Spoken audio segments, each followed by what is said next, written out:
Hello, good evening, ladies and gentlemen. I'm very happy and very privileged to welcome you in today's debate, which is still a part of Art Festival Survival. And the topic of the whole festival was a relationship between culture and climate. And today's debate will be another angle of approaching this issue or this challenge, you might say. My name is Agata Skrzypczyk. I represent Halo.Radio where I run my broadcasts that are connected to topics of ecology, and I will be very happy to moderate today's debate. I wanted to welcome participants of today's conversation. There's going to be three amazing representatives of non-governmental organizations, art galleries, and alt cultural houses. So, okay, let me introduce first our guest, Zsófia Huszár from organization Progressione from Hungary. Hi, Zsófia. Hello, everyone. Hi. Our second guest is Franz Tišek from Kulturní, centrum, Řehlovice from Czech Republic. Hi, everybody. I'm so sorry if I mispronounced any of this part. Please forgive me. And the third guest is much easier to introduce, Karolina Bieniek from the Polish organization Art Transparent. Hi, Karolina. Hello. So, as I mentioned before, the topic of our today conversation is culture for climate, or culture or climate. You can approach this topic quite differently, but the main idea is how can we see the relationship between climate change and culture and art, which is very, it makes me really happy that we are seeking the obligations and we are seeking responsibility also in the art and culture world for the climate change, because this is the battle that we all have to handle right now. So maybe I will open our conversation because before I will give you all the floor, I will open our conversation with the things that comes to my mind the most right now when I think about this topic.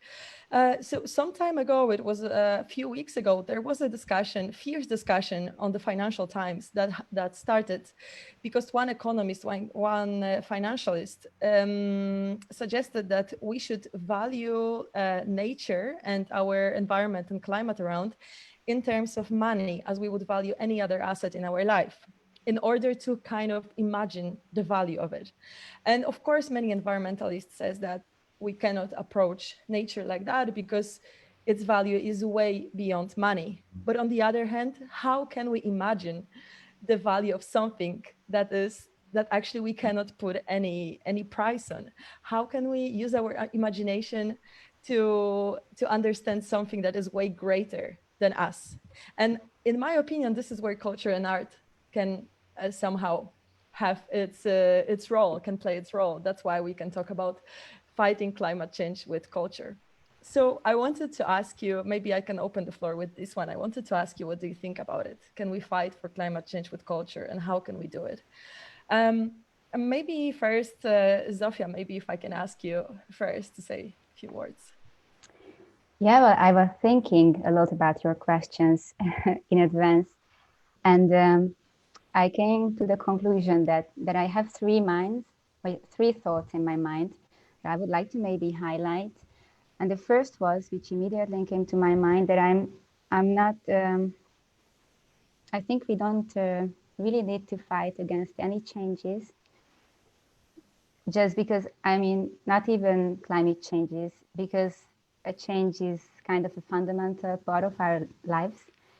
And for this reason, for me, this fighting against this change, it's already a problematic viewpoint. And secondly, I was thinking that yes, but we definitely need to reconsider something, because we all feel somehow that we are just not going in a great direction, or at least many of us feel this.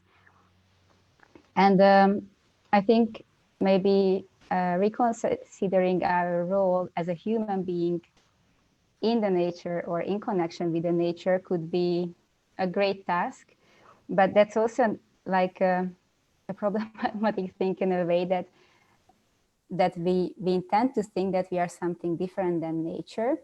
And for me, it's it's unclear. I just don't understand why the majority of people intend to do that or behave like that, that we are something separated from the nature or something outside or above or behind or under, as you want, but something that is not an essential part of the nature.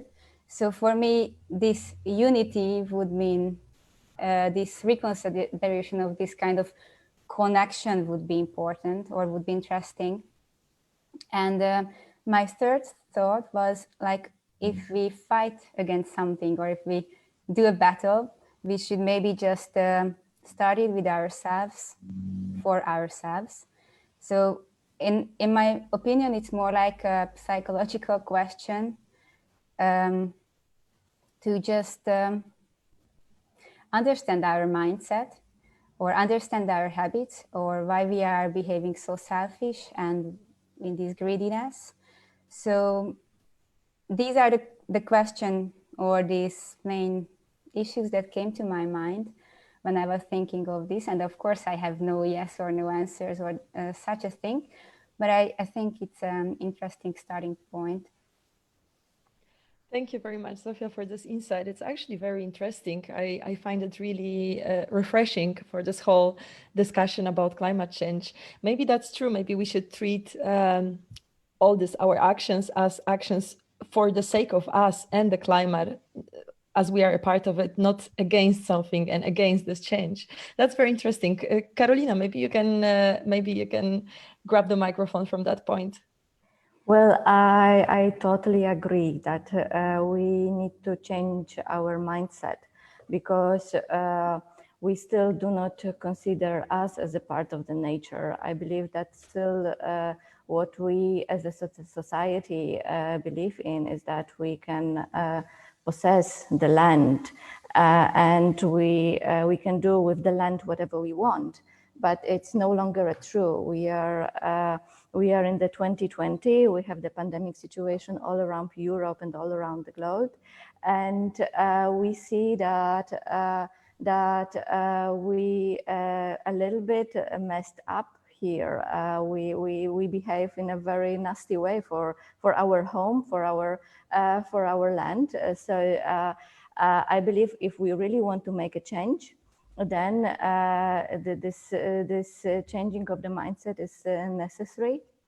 And I would like to tell you about the situation from, I believe yesterday. I read the article about a new sky creeper somewhere in the US that will act as a forest. Because people now need to build the huge buildings to act as a forest. We do not treat forest as a treasure. We do not treat forest as a value. Our society prefer to build a high concrete building to act as a forest, and I believe that it says a lot about our society nowadays. That's interesting. Such a deep detachment of us and nature, as you're saying. It's really interesting. And Zizek, would you like to take a part in this topic as well? And please correct me, and please tell me if I'm pronouncing your name correctly. Well, today I'm here as Franz Bronner because I have some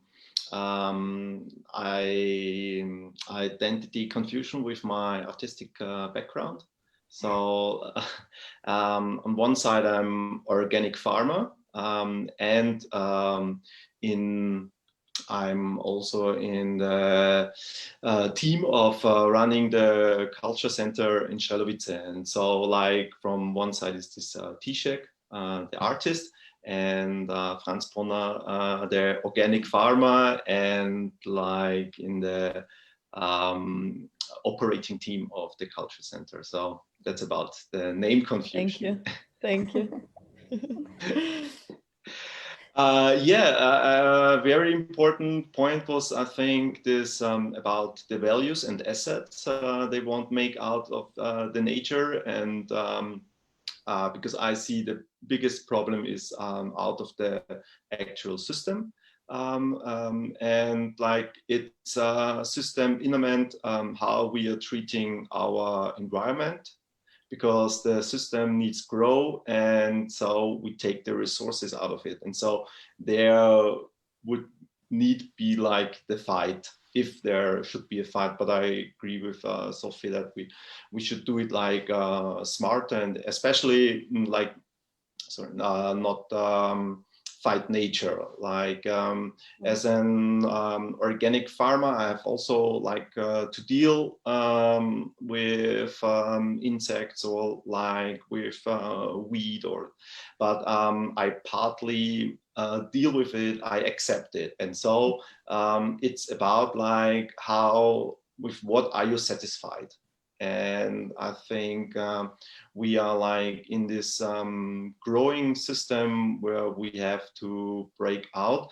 And I think art is very nice helping hand, because it's creating values beyond assets. I mean, the art market is taking the art to the pieces, but there is the possibility to create art pieces beyond the assets value. Mm-hmm.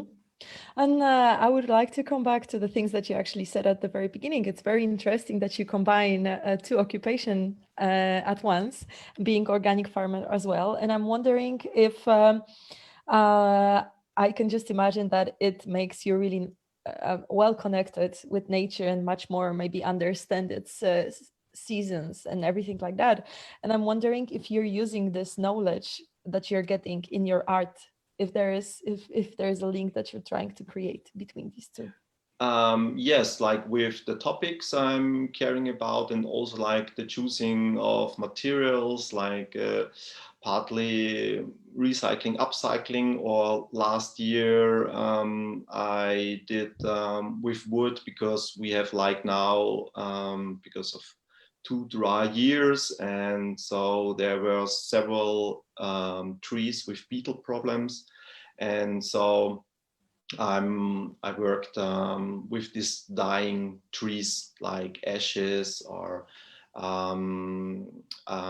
like there are several tree arts in danger, like because of the climate change. I mean, it's partly a natural process, but it's getting a dynamic.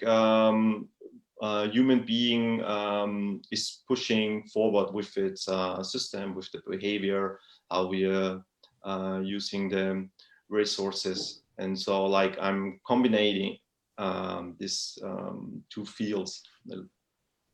Oh, that's very interesting.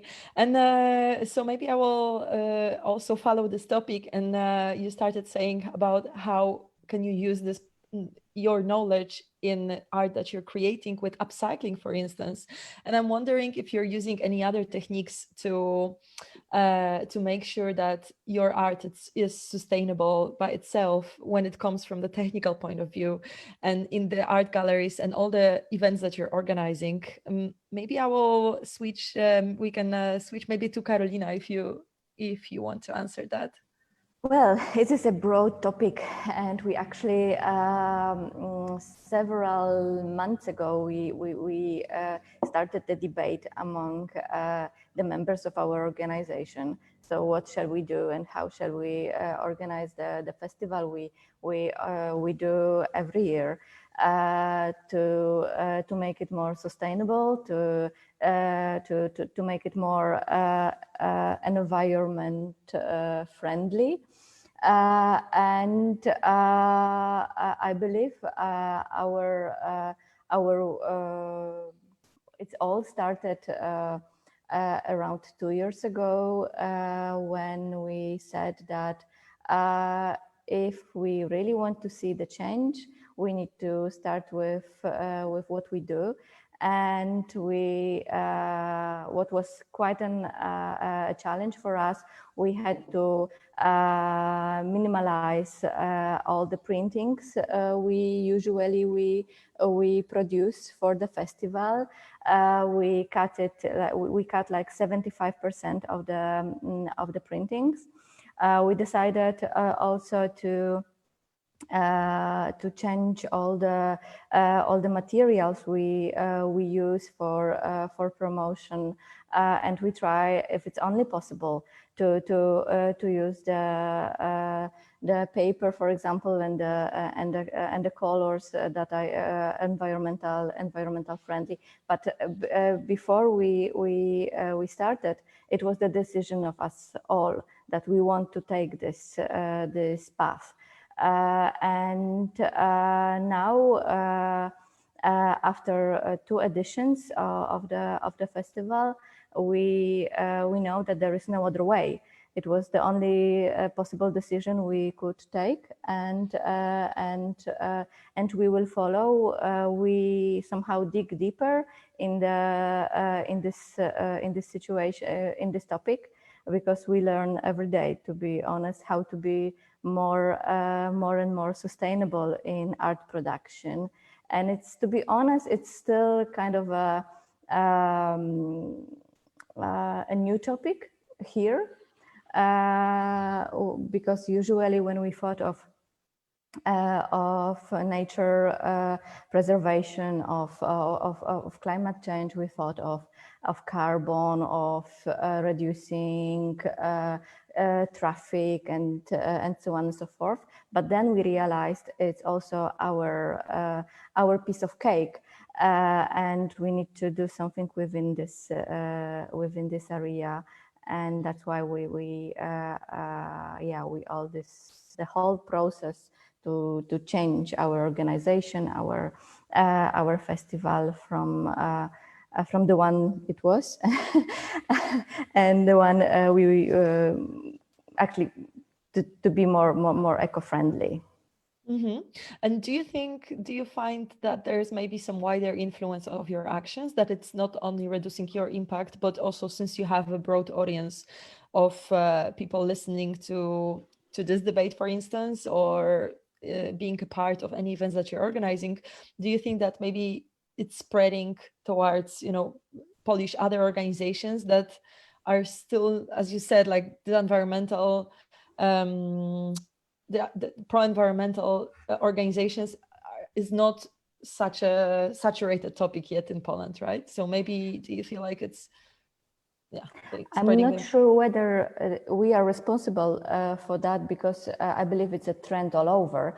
And here in Wrocław, we have several cases when we see that our partner organizations, our colleagues from different institutions, they want to act more ecologically, and it's a very good news. And if it's a trend, I want this trend to remain.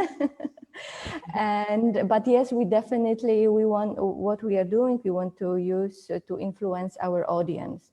And we see the results of it, very positive results, up to the moment when our audience started to criticize us because some of the visitors were shocked that they saw the kind of the plastic cups in our festival pub, and they wrote us a message on Facebook like, if you want us to be more eco, why do you do that? But they didn't ask the question if it's really a plastic or not. So it was actually well discussed with the owner of the pub, and we didn't have plastic on board there. But it's good to know that the audience is alerted on these topics. And how about you, Zsófia? How does it look like in Progression and in Hungary? Yeah, well, in Hungary, it's really just a starting trend, I guess, in the field of culture. I wouldn't say it's a trend yet at all. But I can really much relate to what Karolina just said, that we also started not that long ago, but just approximately half a year ago. Actually, this COVID situation gave us the chance to just slow down a bit, because we needed to postpone our events during the summer. So we were all really happy to have some free time. So we just, popped up with many new ideas.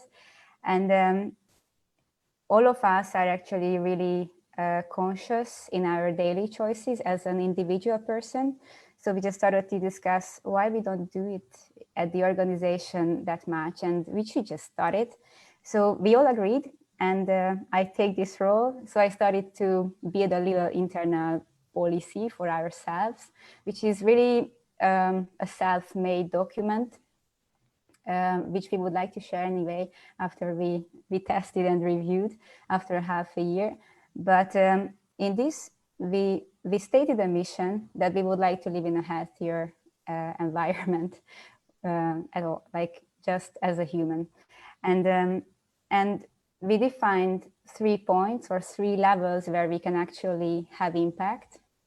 And the very first is just our daily operation. So we started to think of, okay, what we can change, starting from the remote work and just, changing our procurement habits, choosing different kind of dishwasher stuff and all these things, the paper, like everything we do. So we started to take this as an action point. And on another level, we do many international cooperations, which always happening with travels, or supposed to happen with travels as it was. So we kind of considering this, that how we can just renew these traveling habits, or if it's really necessary, or in which cases it's really necessary. In that case, can we do better, like can we use train instead of planes, and so on. So this is also an action point. And also when we organize an event, just like Karolina said, like we have academies and youth programs, we started to think of, okay, we order vegetarian food and local food, and or like all these steps we can start to do, even if it's sometimes not cheaper. So this was a question that, okay, what if it's more expensive? And yeah, it can happen that it's more expensive, but all in all, I'm convinced that it's balanced. So at the end, you wouldn't lose if you do this, for sure, like at least ethically, but I think it's even in money. So if you count everything. And I think that the third, which we can do the best, is the awareness raising activities, because this is something we can spread, like really spread. And this is something which may have the biggest impact in this way. Like even this discussion, or I just participated not long ago in other discussions. And we also have theater performances related to topics like the life of the bees or the life of the ants, which is really interesting and really convincing for those who participate. So these are the levels we differentiated, and we actually made an action plan for ourselves, and we're gonna review it soon and see what we could have done and how to continue. So I would like to also dig deeper in this issue, and just do as much as we can and spread it in our networks. So that's how we started. Nice. Thank you for sharing it, and good luck with your work, with your action plan. So actually, the thing that you mentioned, they go easily to any other organization. Like it's not only connected to cultural organizations, it can be any other organization, office, workspace that could implement quite the same rules connected to, for instance, environmental procurement. And it's funny that as you said, like often bigger costs are obstacles for taking on environmental actions. But on the other hand, we have the short-term cost that maybe will be higher to bear. But on the other hand, we have a long-term perspective that definitely we cannot even value in this money. So you mentioned the third point of how can you be environmentally responsible is to actually what kind of art you present and the different events that you organize. So I would like to jump into that to get some juiciness out of you, also connected to the topics of the art that you're presenting.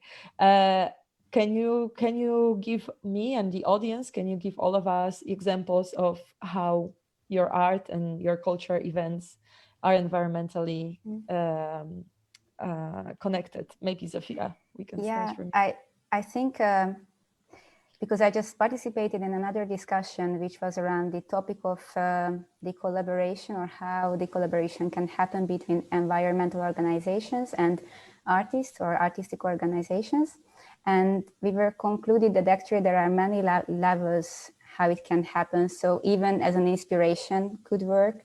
I mean, nature could be an inspiration for an artist, or also in the nature could be a setting or could be a space, like a site-specific space.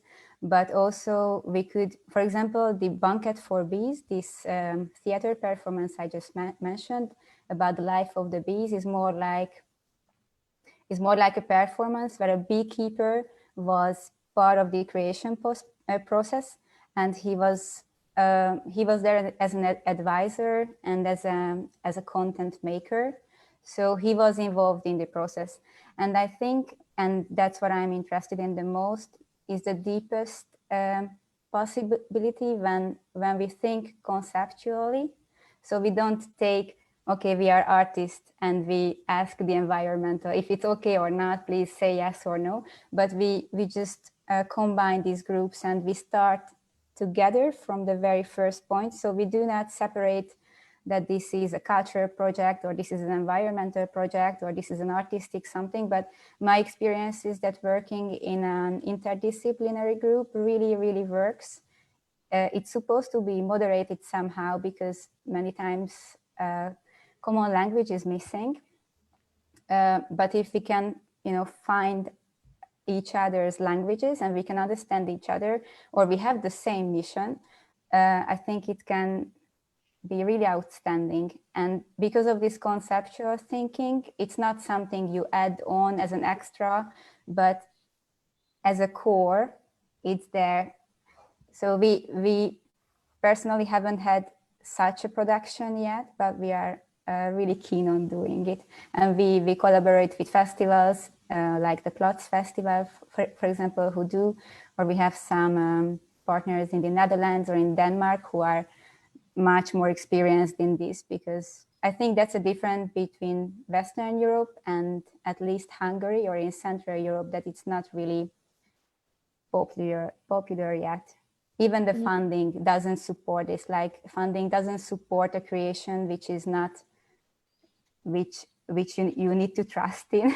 So it's like they fund environmental issues or they fund culture programs, but they do not really fund interdisciplinary creation of such. Mm-hmm. Can I add something? Yes, sure.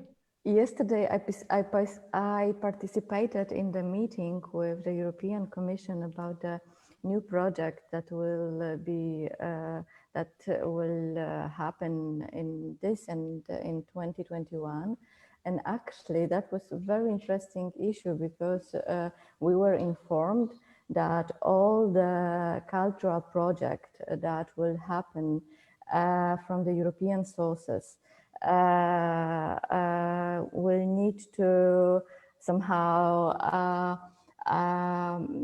deal with the new green deal, let's say, new green plan of the European Union. So even if we run a cultural project, we need to stick to the plan that is already taken by the European Union. And this is a very interesting new approach that it was fascinating today for me that we all met there. There was like 500 participants from all over Europe, and it was a very strong message that we will fund your projects, but you need to stick to the rules that we wrote in this new European plan for the nature. That's a very optimistic but also very rational rational plan for the future. So it's good to hear. And tell me, Karolina, what is our transparent involvement into environmental topics? How do you find this relationship? Well, it's to be honest, just as I said before, we are deeper and deeper in that, but we still feel very fresh. I mean, we are aware of the fact that it's still a lot to be done. The connection between ecology and culture is still fresh, and actually ecology and production of art, not culture. and we learn a lot, and that's why that was the reason for the project. We participate now at the Visegrad Culture for Climate, to learn and to exchange between our organizations, because we are aware of the fact that we still need to learn a lot. Mm-hmm. Thank you. And Tišek, coming back to you, can you also tell us what is the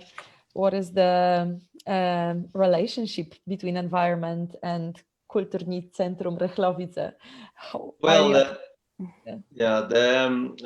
the culture center itself, it's already in the. Can you hear me? Yeah. Yes.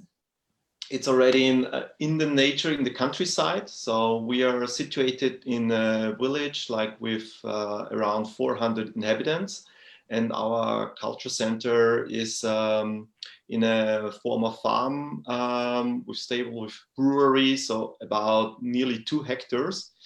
And so the artists coming, so since 20 years, the first or still main project is Art Symposium Progressione Strömungen. And so people are coming for 10 days to the culture center and working to a topic. And we saw and still see they are using a lot of natural materials. As a former choreographer, you can imagine there's a lot of leftovers. For the installations, they have space, and so they sometimes need less material because they use the space, they use the environment, and they are not sometimes. So this recycling, upcycling thinking is automatically involved. And besides this project we are organizing, we are also hosting groups. So like our culture center is working from March to October. Like last week we had our last action, and it was called crowd working. It's a combination like innovation for crowdfunding. And so like in the crowd working, can people participate without spending the money? And within this crowd working, we do smart renovation in our culture center because it's a big area, and year by year that we do some renovation little by little, but it's just a too big area in the building. And so we like we have partly ruins, and to make these ruins usable with low input. So use the bricks which are there. We did some natural rooftop instead of rebuilding a roof. We have like this ecological rooftop made.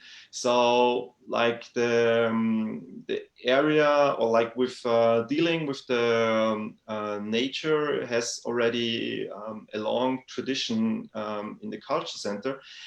But it's also because how it's situated. For us, it's natural to go to the neighbor for tomatoes, like because we have our neighbor, they have glass houses, and we have ourselves too, but and like a herb garden, and we a little bit gardening too, but it's a little bit difficult when like to take of everything on your own, and then every week is coming another group with their own program, but we try to connect them a little bit. You know, that like one group is starting to plant in April, May, and another group is like harvesting in July. And so we are also connecting these groups and try that to make them a little bit to be more aware. And like also every group, they have their own plan for the meals and so, and we try that they are a little bit thinking which leftovers can be used by the next group. And yeah, so this is now like we are the last time a little bit more focusing in the groups, bring them together, bring their resources together, because we have various groups from universities, schools, abroad, locals, and so their resources to learn, that they learning from each other, even if they sometimes not meeting each other on the same spot. Oh, that's great. That sounds amazing. So it's not only culture for climate, but it's actually culture with climate. It's like, and we can implement it. They are coming and making their project, and we are supporting them how to use resources, and like, okay, come on, we have the infrastructure, buy local, and these things, because some projects we are organizing, we are looking for like the grants, funds, and participants, but we are also just preventing our space for groups. And so there's an interesting learning process. We now also pushing forward because it's urgent and the people are talking about, and so we are also trying to give input. And like this year, since 7 years, we have volunteers from Germany. They are doing 1 year helping us with our work. And this year we had 3 weekends discussions about how we want to live. So it was already beyond climate crisis. So what will be after? And this was also within this actual and former volunteers. And so they're new, like this little bit Friday for Future generation. And there they can, in the culture center, act as in a laboratory. So they can rethink things and even practice it directly with groups visiting. And so we are like planning for next year to push these things forward. So it's like a small test bed of how can we rebuild our relationship with nature. Nice.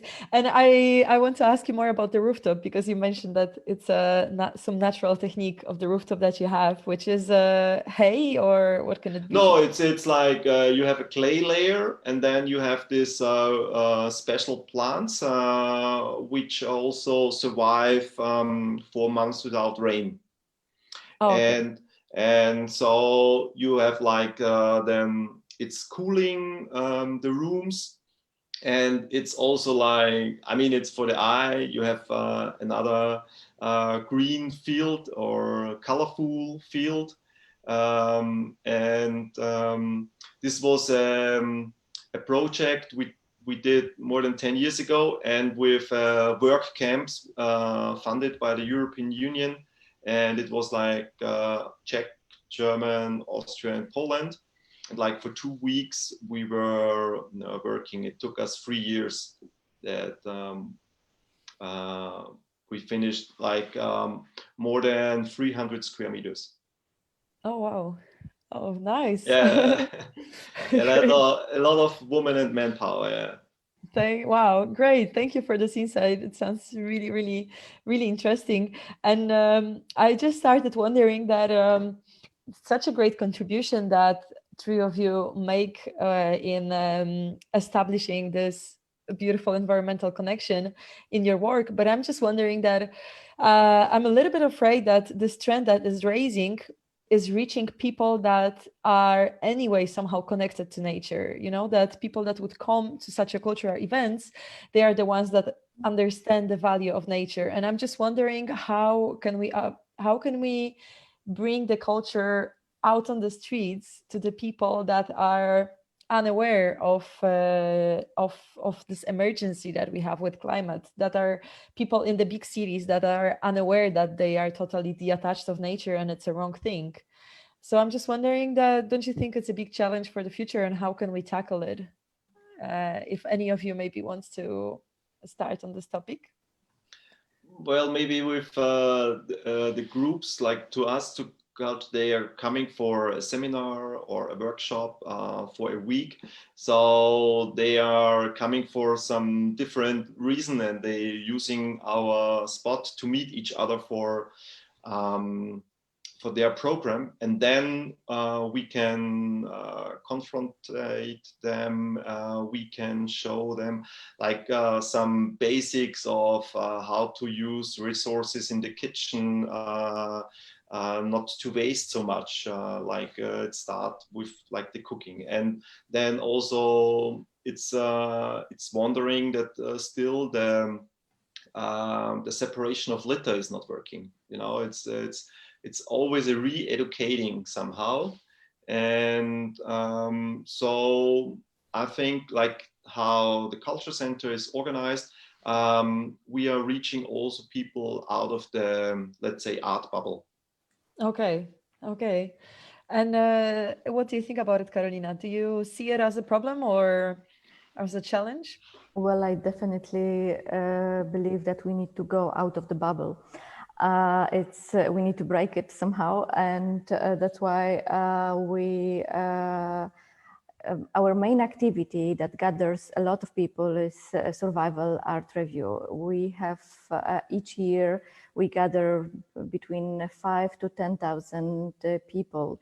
So this is also our responsibility to talk about nature and about what we are doing with our surrounding and with our world. And for example, this year's festival entitled Wasteland, also the part of the exhibition touched the issue of environment and what we are doing with it. And actually, it's funny, but from what I saw on Instagram or Facebook, it seems that it works, because all the pictures, all the reposting, the stories we saw from the festival, it shows us that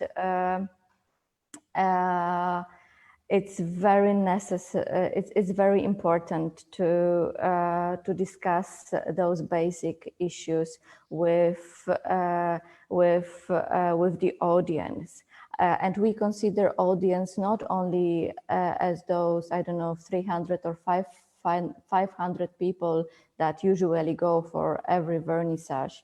Then for us, the audience is every inhabitant of the city and every tourist that would like to see the exhibition. So we want to discuss with everyone those topics. And some of the art pieces were dedicated to those environmental issues. Maybe I will show you 2 or 3 pictures for those who didn't participate in. Wait, give me a second. Sure, of course. I need to deal with Zoom, but I hope this will work. Do you see the picture? Yes, we can see that. This is one of the art pieces made by Joanna Pietrowicz. It is entitled "Youth of the End," and I will just read a very short description because I do not want to change the meaning of the word. I hope that our interpreters will forgive me that I will read these 3 sentences. The installation of Joanna Pietrowicz is a sculpture made of second-hand clothes. It's a fraction of the clothing waste, largely plastic, which is deposited in landfills all over the world. And actually, this is one of the art pieces that we saw many times on Instagrams. People were taking pictures of all those slogans or sentences that are usually printed on our t-shirts. And as you can see in this picture, this is the one I particularly like. We cares about our planet, and everyone who cares about our planet should know how much water do we waste to produce every single t-shirt.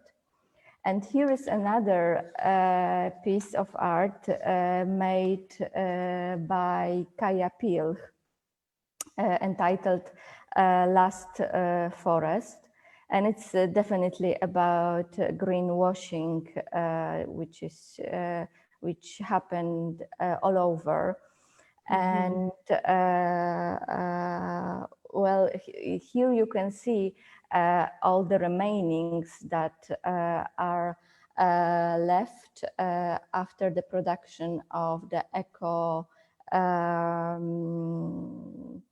labels or eco caps, for example. So as Kaja wrote us, only 20% of every tree is used to produce those items, those eco items, and 80% of each tree remains, and it is a waste then. It was very our audience really it's difficult to say, but enjoyed this installation, and we saw many reactions, like people discuss it, the audience discussed this piece. So and I think it also it was the second. Because we always have the prize, and we give the prize, and the audience is voting who will win the prize. And I believe that this piece won the second prize this year. So yeah, those are very interesting and important topics we touch, and the artists are really aware of this, what is going on nowadays, and I believe this is also important that they want to talk about it, that they try to somehow change the world. That's true, and it's like from what you're saying, this language is quite understandable for all of us, regardless if you're interested in environmental or not, because fast fashion, for instance, it applies to almost all of us. So I can see how it can be reaching outside of this bubble with this, using these methods. And Zsófia, how about you? What do you think about it, about this challenge to reach outside of the bubble? Do you see it as such? Yeah, I see it as a challenge too, and then see it as an opportunity as well. And just like using concrete examples, I I think this COVID pandemic really highlighted also that that outdoor happenings can happen. Like most of the programs were cancelled except the ones that were outdoor, or some of them were cancelled as well. But for example, this participatory theater that I just mentioned, the life of the banquet for bees, it's always happening in public spaces. And this time it was happening in a park, just in the center of the city of Budapest.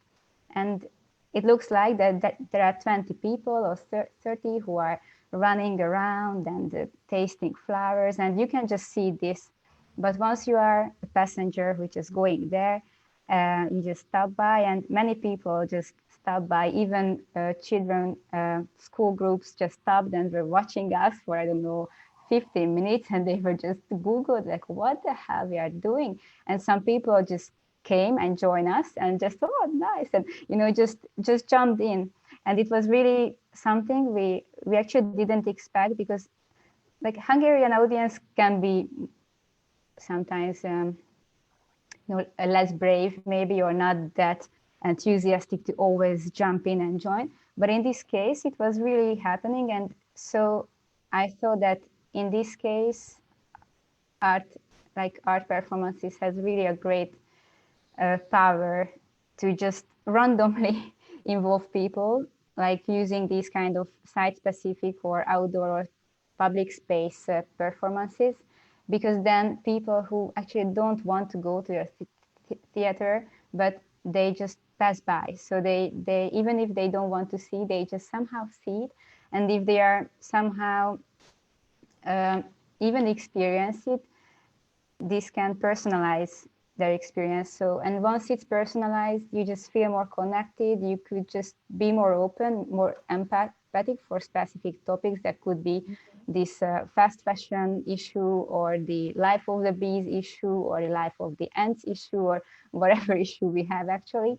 But you can just, you just became able to receive new information because you somehow are more empathic. And that's how you can, like, actually, I guess that's how attitude could be transformed or could be changed. Even if slightly change, it's a change, and I think it matters. So that's one thing I was thinking of. And the other one is more like a systematic question, I guess.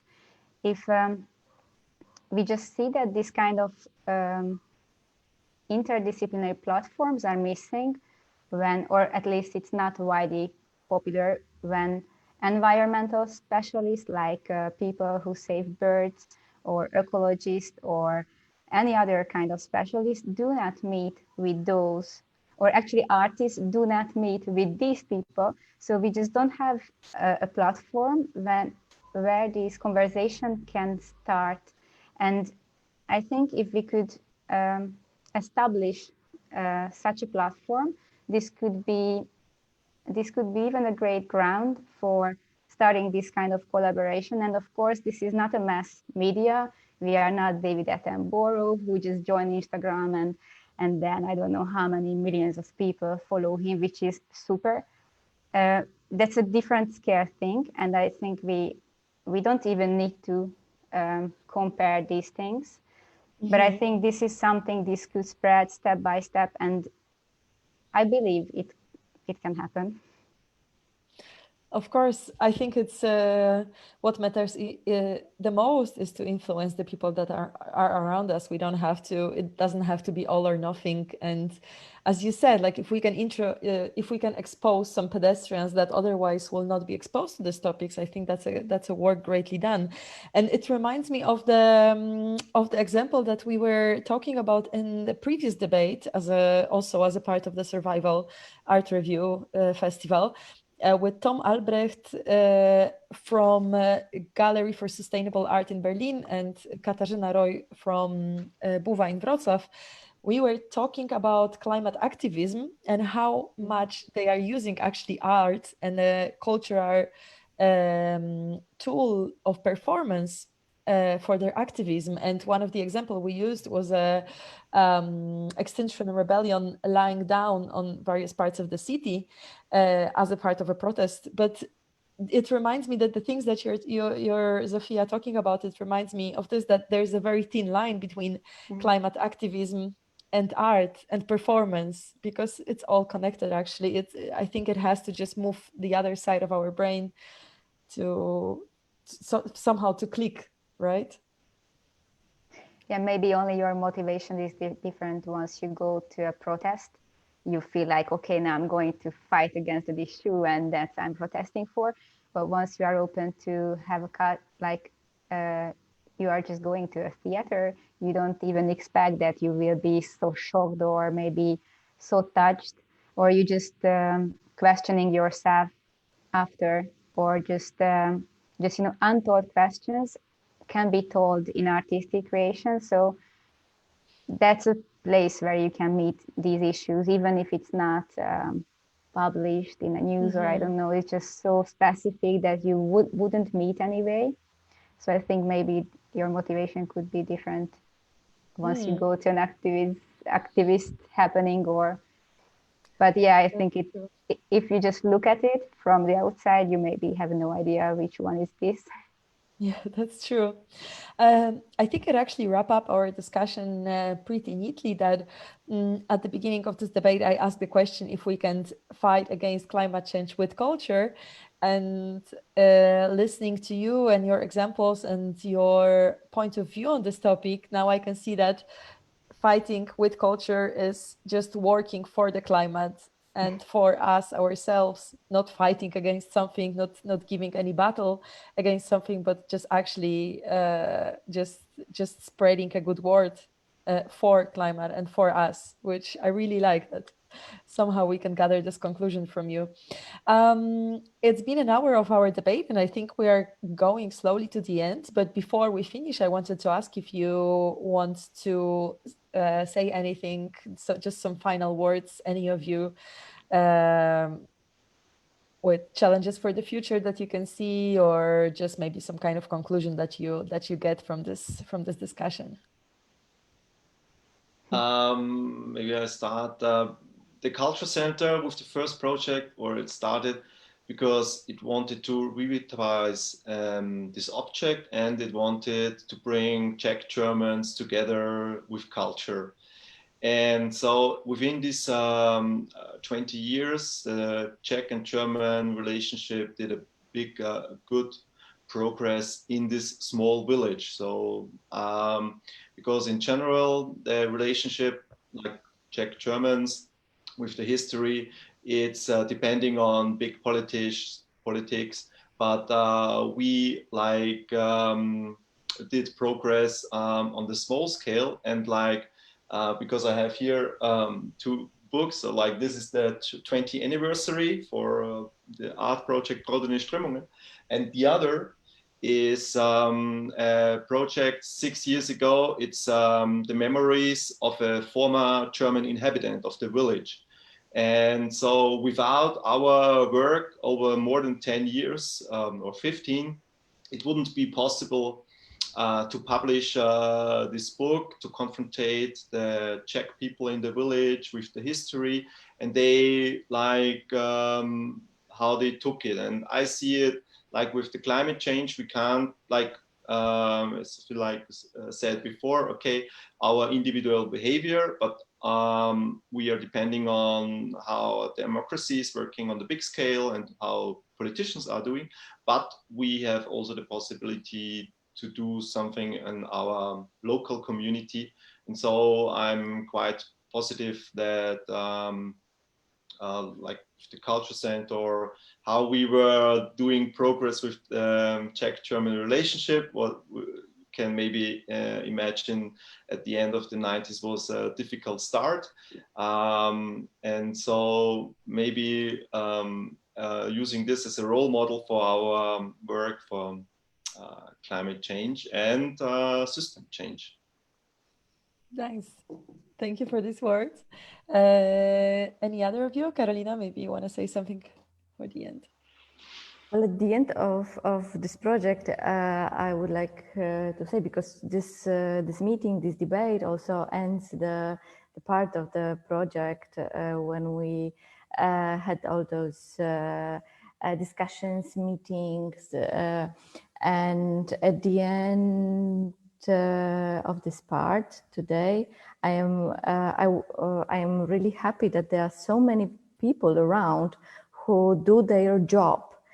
Because usually we hear only about everything what is wrong and what is bad, and here we gather people who really who do their organic work to change the daily habits, to change the mindset of the people around. And to be honest,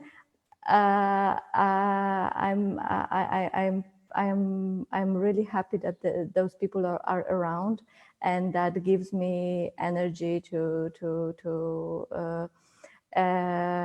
work and to act even more within this topic. Nice, thank you very much. Zsófia, do you wanna say something more? Yeah, actually, it gave me power to or feel powerful in this way too, because we are, and also I am kind of new in this field, but I'm really happy that we are actually so many who think similarly, which is funny because this is supposed to be a debate, but we are not really debating, I guess, at all. I mean, we are kind of all agree with almost everything we are talking about, which is, of course, great. That's our challenge to, okay, how to maybe just show this way of thinking to people who, or just maybe start conversation with those who are thinking differently, which could be great. And I also have, I have great expectation for the coming years, because I just got the opportunity to participate in the Voices of Culture, which is a series of discussion with the European Commission about how culture can support the Sustainable Development Goals, namely few, but climate action is also there. And I really can't wait. We're gonna be 45 organizations talking about these issues, and I'm really looking forward to what the other brings and what I can add. And I just really look forward how the EU will react, or if they can be motivated, if we have ideas to boost these actions. So I'm also positive for the future, and I really hope we can actually continue in other ways this conversation.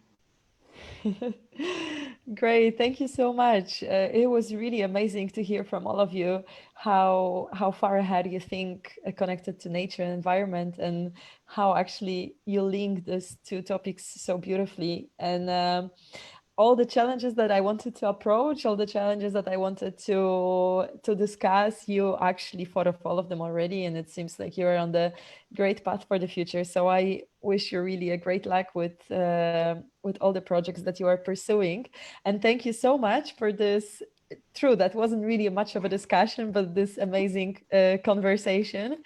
So once again, just to say, our interlocutors were Zsófia Huszár from Progressione from Hungary, Franz Tišek from Kulturní, centrum, Řehlovice from Czech Republic, and Karolina Bieniek from Art Transparent from Poland. Thank you so much, and good luck with your work. Thank you. Bye. Thank you, Agata. Thank you for the Bye-bye. invitation. Bye.